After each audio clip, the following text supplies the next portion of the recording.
안녕하세요, 헌터입니다. 오늘 분석해볼 기업은 하나오션입니다. 하나오션은 상선과 해양 및 특수선 등의 사업을 영위하고 있습니다. 매출 비중은 상선이 74%로 가장 크게 차지하고 있고요. 월봉으로 차트 보시게 되면 과거에 한번 크게 올랐었다가 다시 한번 좀 주저앉았고 그 이후에는 계속해서 좀 횡보세를 이어가고 있는 상황이 되겠습니다. 이제 최근의 상황으로 다시 돌아가서 보시게 되면 이제 굉장히 좀 가파르게 최근에 상승을 이제 올해 들어서 상승을 했고, 이후에 이제 최근에 한 달 정도는 좀 크게 이제 하락세가 이어지고 있는 상황입니다. 뭐 실적과 더불어 여러 가지 유상증자라든지 이런 결박제들이 나오면서 주가가 좀 힘을 못 쓰고 있는 상황이고, 자, 이런 상황에서 우리가 이제 좀 반등을 기대해 볼 수 있을지, 지금 너무 많이 빠졌는데 반등을 좀 생각해 볼 수 있는 구간일지, 아니면 여전히 좀 지지부진함이 계속해서 유지가 될지 분석을 통해서 알아보도록 하겠고요. 자, 단기적으로는 또 물린 분들이 많이 계실 것 같고, 장기적으로는 여전히 수익 구간에 계신 분들도 있을 것 같습니다. 자, 어쨌든 다양한 평단에 따라서 여러분들 향후 어떤 식으로 좀 대응을 해야 될지, 투자 전략까지 함께 알아보도록 하겠습니다. 자, 그럼 이어서 수급 상황인데요. 한 달 기준으로 개인과 기관이 팔았고요. 외국인이 사고 있습니다. 자, 다만 최근에 몇 거래일 정도는, 한 4거래일 정도는 기관이 다시 한번 좀 들어와주는 포지션으로 변경을 좀 하면서 일단 이런 부분은 좀 긍정적으로 보여지고는 있습니다. 자, 이어서 공매도 비중 살펴보시면 상당히 좀 비중이 있습니다. 자, 최근에는 조금 내려오긴 했는데 전반적으로 두 자릿수를 상당히 좀 많이 좀 계속해서 좀 차지를 했던 모습을 보여주고 있고, 뭐 어마어마하게 많다 정도는 아니지만 좀 이제 부담이 조금 있는 정도의 비중을 보여주고 있습니다. 자, 대차장고 보시면요, 일단은 그러니까 최근 거래는 좀 크게 내리긴 했는데 어쨌든 3개월 전과 비교를 해봤을 때 상당히 좀 올랐습니다. 600만 중반대에서 지금 800만 중반대까지 이렇게 많이 오른 상황이고, 차트로 보시게 되면 좀 더 명확합니다. 자, 3개월 전 대비해서 이제 최근에 8월달 들어서 좀 많이 올랐고, 자, 최근 거래일에 한번 꺾이긴 했지만 이게 유지가 될지는 좀 더 지켜봐야 될 것 같습니다. 그래서 최근에 일단 비중이 줄어들고 있고 좀 꺾이기 시작한 점에서 좀 더 며칠 정도는 더 지켜볼 필요가 있겠지만, 일단은 전체적인 그림에서는 일단 부담이 되고 있는 건 맞습니다. 자, 그래서 이렇게 좀 정리하겠고, 자, 이어서 재무제표 분석 시작해 보도록 하겠습니다. 2018년도 매출부터 확인해 보시면요, 9조 6천, 8조 3천, 7조, 4조 4천까지 꾸준하게 좀 눌렸습니다. 그리고서 개선이 되는 건 이제 작년부터, 자, 4조 8천, 그리고 올해는 조금 더 크게 개선세가 들어오면서 7조 8천까지 올라오고 있습니다. 자, 영업이익도 마찬가지예요. 계속해서 역성장을 했고, 작년부터 조금씩 개선이 되고 있고 올해 크게 개선이 되는 모습입니다. 하지만 여전히 소폭의 이제 좀 적자를 기록할 것으로 보여지고 있고, 당기 순이익 같은 경우는 이제 오히려 올해부터 개선이 되고 있어요. 작년까지 눌렸고, 그래서 일단은 올해 좀 크게 개선이 되지만 여전히 적자를 벗어날 것으로 보여지진 않습니다. 그래서 이제는 좀 턴어라운드 하는 시기가 다가왔고, 자, 분기별로 봤을 때는, 자, 일단 영업이익 같은 경우는 이제 3분기부터는 거의 이제 이제 흑자로 좀 전환을 할 것으로 보여지고 있고, 이제 앞으로 계속해서 좀 올라갈 것이다, 이렇게 판단이 되고 있습니다. 하지만 이제 단기 순이익은 여전히 좀 적자를 좀 유지할 것으로 일단은 예측이 나오고 있고요.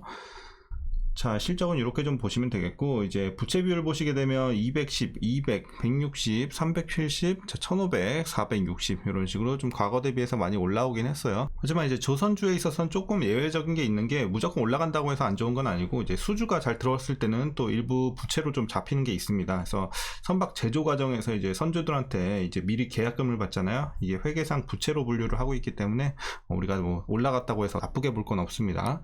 자, 이어서 ROE 보시게 되면 이제 9, 마이너스 2, 좀 들쭉날쭉하죠. 그래서 어쨌든 적자가 지속이 되면서 계속 마이너스를 최근에 좀 보여줬고, 올해는 또 마이너스 13 정도. 그렇기 때문에 일단은 뭐 수익성이 개선은 되고 있지만 여전히 마이너스인 점에서 좀 좋지 못한 상황이고, EPS도 마찬가지 흐름 많이 개선이 되고 있지만 여전히 마이너스, 이렇게 보시면 되겠습니다. 순이익이 적자이기 때문에요. 네. 자, 그리고 이제 배당은 없습니다. 이런 점도 좀 아쉽게 다가오고 있고, 자, 일단 적자기 때문에 올해 이제 추정 PER은 나오고 있지 않고 PBR은 2.72배 나오고 있습니다. 자, 그래서 지금 주가 밸류에이션 상황은 일단 지금은 저평가 구간이에요. 지금은 일단 주가 자체는 싼 구간이긴 한데, 일단 악재가 좀 많기 때문에 이제 이슈 여러분들 설명해 드릴 때 말씀드리도록 하겠습니다. 자, 이제 하나오션 관련 이슈인데요. 자, 2분기 실적부터 보시게 되면 일단 조선 빅3 중에 유일하게 적자를 기록을 했습니다. 그래서 상당히 좀 아쉬운 상황이고, 2분기 매출은 작년 동기 대비해서 자, 54% 늘긴 했는데, 자, 영업 손실 규모가 500억 원 넘게 증가를 하면서 굉장히 좀 아쉬운 2분기가 됐습니다. 그 배경을 보시면 이제 생산 일정 준수를 위한 사회 블록 제작 물량 증가로 인한 가공비 및 외주비가 좀 상승을 했고요. 그래서 예정 원가가 좀 증가를 했고, 자, 인사제도 개편에 따른 일회성 비용이 좀 발생을 했습니다. 그러면서 적자가 지속이 된 2분기가 되겠습니다.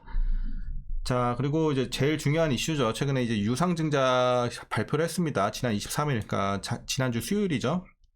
그래서 2조 원 가량 이제 조달한다고 유상증자 결정을 공시를 했고, 유상증자로 확보된 이 자금은요, 해외 해양 방산 시장, 자, 요 진출을 위한 거점 확보, 그리고 친환경 연료 기반의 추진 체계 및 친환경 이제 그러니까 운반선 기술 고도화 등 이 친환경 관련해서 좀 자금을 투입하겠다, 이런 방침을 좀 밝혔습니다. 그래서 이번 유상증자를 통해 확보한 자금은요, 어쨌든 산업은행이나 뭐 수출입은행의 연구 전환 사채 상환이 아니고 전량 신규 투자를 위해 사용될 예정이다. 그래서 이런 부분에 있어서는 그래도 다행이다. 근데 이게 만약에 뭐 사채 상환이다 그러면은 뭐 엄청나게 더 빠졌겠죠. 근데 그래도 좀 다행인 점으로 이제 우리가 볼 수 있겠고, 장기적으로 봤을 때는 뭐 긍정적인 요소죠, 회사에 있어서는. 근데 이제 주주 입장에서는 짜증이 나죠. 어쨌든 유상증자 자체가 주주 가치가 희석이 되는 거기 때문에. 이렇게 좀 보시면 되겠고요. 그리고 하나오션은 이번 유상증자로 인해서 이제 기존에 가지고 있던 이제 방산 사업과 그리고 이제 풍력 관련해서 이런 사업 역량들을 갖고 있었는데, 이번 증자 자금으로 인해서 투입이 되면서 자, 사업 확장에 퍼즐을 맞추게 된 상황이 됐습니다. 그래서 이제 그동안 적자가 지속된 어려운 환경에서 힘겹게 쌓아놨던 이 해양 기술들이 본격적으로 이제 사용이 되면서 확장하고 이런 성장할 수 있는 계기가 됐다. 이제 회사 입장에서요. 네, 이렇게 보시면 되겠고요. 자, 신조선가 상승세가 지속이 되는 현재 상황에서 이제 LNG선 수요는 내년에도 양호할 전망에 있습니다. 자, 이런 부분은 이제 업황에 있어서 상당히 좀 좋아 보이고, 상선 부문의 매출액 증가 추세는요, 오는 2027년까지 이어질 것이고, 외형 성장 사이클 장기화에 따른 밸류에이션 확대 가능성이 있으니까 이런 부분은 그래도 우리가 긍정적으로 볼 수 있겠습니다. 거기다 이제 상선 부문이 우리가 또 74%로 아까 말씀드렸죠. 이제 매출 비중이 가장 크다. 자, 그렇기 때문에 이제 기대해 보면 좋을 것 같고, 다만 이제 앞서 말씀드린 것처럼 단기적으로는 좀 주가 약세가 우려가 되고 있는 상황입니다. 그러니까 장기적으로 봤을 때 회사에는 굉장히 좋은 상황이지만 단기적으로는 투심이 많이 약화가 되겠죠. 자, 그래서 신규 발행 주식이 기존 상장 주식의 무려 41%, 좀 규모가 크죠. 그렇기 때문에 기존 주주분들의 이제 이 지분 가치가 크게 좀 희석이 될 거라는 점이 우려 요소로 작용하고 있고, 중장기 투자 당위성에 대한 설명이 이루어지면서 점차 그래도 천천히 좀 가치가 상승할 것으로 보여지고는 있습니다. 하지만 단기적으로는 계속해서 좀 힘들지 않을까, 이렇게 보여지고 있는 상황이 되겠습니다. 자, 이제 최근 이슈는 여기까지 말씀드리겠고요. 이제 마지막으로 여러분들 투자 전략 말씀드리면서 영상 마치도록 하겠습니다. 자, 뭐 고점 대비해서 많이 내려오긴 했습니다만, 일단은 계속해서 실적에 이어서 실적이 좀 안 좋게 나왔고, 그리고 이제 유상증자 발표로 인해서 좀 계속해서 투심이 악화되고 있는, 겨박제로 작용하고 있는 상황에서 일단 불확실성이 여전히 존재하기 때문에, 그러니까 지금 주가만 봤을 때 싼 건 맞아요. 근데 일단 불확실성이 존재하는 입장에서 제가 막 이렇게 지금 싸니까 들어가라 라고는 말씀 못 드리겠어요. 근데 만약에 이 유상증자 관련 공시가 없었으면 지금 기회죠. 지금 들어가면 굉장히 좋은 싼 구간이죠. 그렇게 말씀을 드리겠는데, 일단 유상증자 때문에 당분간은 조금 지지부진한 이런 흐름이 계속해서 좀 유지가 될 수 있는 상황이기 때문에 신규 진입에는 좀 반대 의견을 드리도록 하겠고요. 자, 보유자분들만 웬만하면 대응하시는 게 좋겠는데, 일단은 물린 분들, 최근에 들어가신 분들은 대부분 다 물려 계실 거예요. 근데 어쨌든 여러분들 뭐 너무 낙담할 필요는 없어요. 그러니까 지금 어쨌든 뭐 단기적으로 악재는 맞는데, 장기적으로 봤을 때 이게 계속해서 뭐 안 좋아질 그럴 만한 재료는 아니기 때문에 여러분들이 지금 좀 잘 버텨주시고, 오히려 지금 내려와서 좀 반등하는 시기에서 물 타면서 평단 관리 해주시는 게 좀 좋아 보입니다.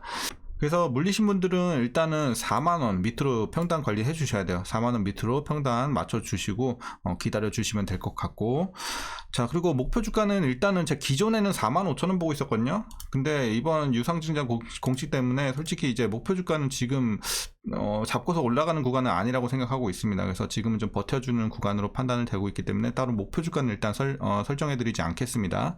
자, 하지만 이제 유상증자가 없었다면 일단 저는 45,000원 봤었습니다. 하지만 지금은 뭐 증권사들도 뭐 걔네들이 다 맞는 건 아니지만 지금 많이 내리고 있거든요. 오히려 막 하향하는 데도 많고, 뭐 3만원 초반에서 중반 이렇게 좀 보고 있는 것 같아요.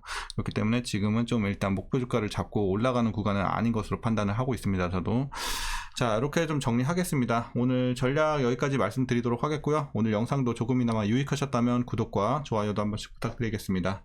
자, 그러면 어쨌든 이제 내일부터 또 장 시작인데 화이팅들 하시고 항상 성투하시길 바라겠습니다. 그럼 오늘도 시청해주셔서 감사합니다.